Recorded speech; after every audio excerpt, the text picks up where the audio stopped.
Hey, what's going on, guys? Today I have something really cool that I haven't seen anywhere else on YouTube. There's a couple of videos on it that are a little old, but I don't think it has as much attention as it needs. Now, I was reading up about God's number. Now, this is the number that they gave to the Rubik's Cube, which is basically the lowest number of moves that it would take to put a Rubik's Cube back into its solved state from any given scramble, which is 20. It takes just 20 moves from any given scramble, well, at most 20 moves, as the most efficient method, to return any cube back into its solved state.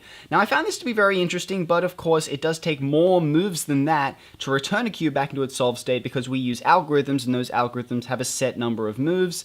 So usually it would be like... well, actually, I don't know how many moves it would take on average.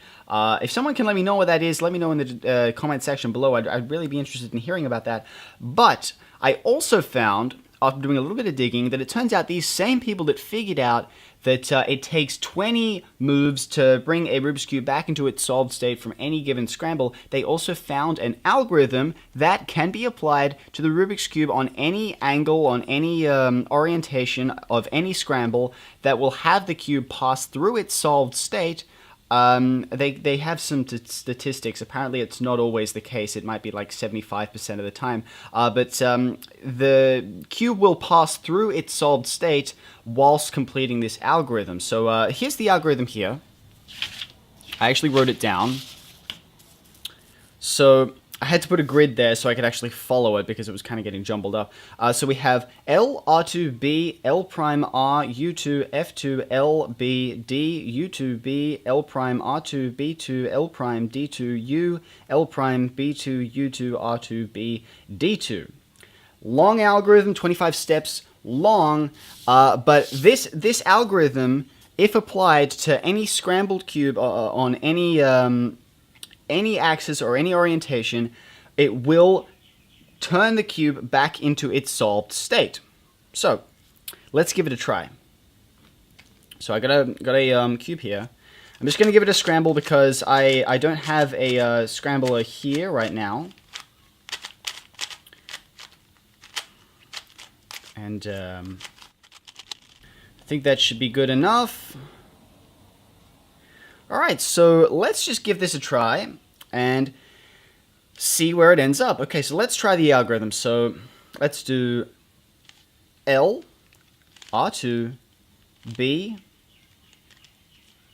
L prime, R, U2, F2, L, B, D, U2, B, L prime, R2, B2, L prime, D2, U, L prime, B2, U2, R2, B, D2.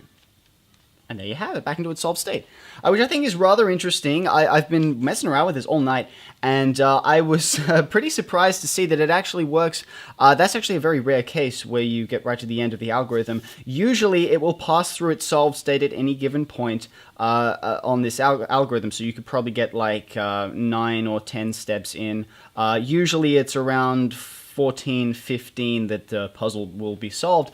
Just to prove that this works, I'm going to do it again. So let's just do another scramble here. You can try this at home. You can try this at home right now. If you have a Rubik's Cube, then you can give this a try yourself. If it's already scrambled, then you can follow along with me and give this a try.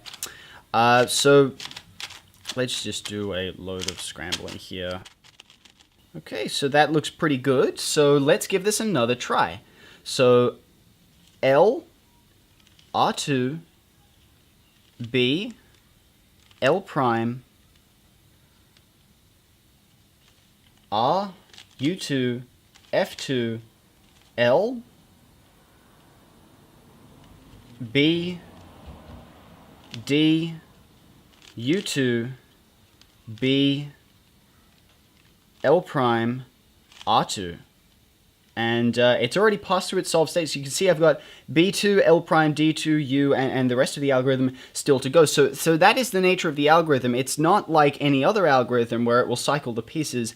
The cube will pass through its solved state along this algorithm. Now this, they have some statistics with them. I haven't been able to find them, but basically if you get to the end of the algorithm and the puzzle hasn't been solved, then all you had to do is go full circle and just continue with the algorithm from L all the way through.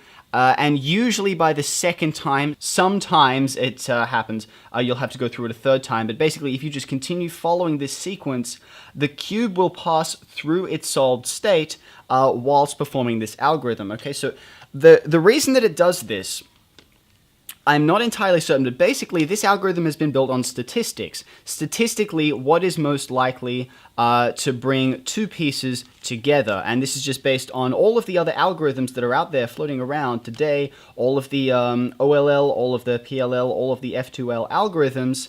They all come together, and statistically, with this sequence of notations, you are more likely to get a, to bring just a couple of pieces together, so it will bring 2 or 4 pieces together.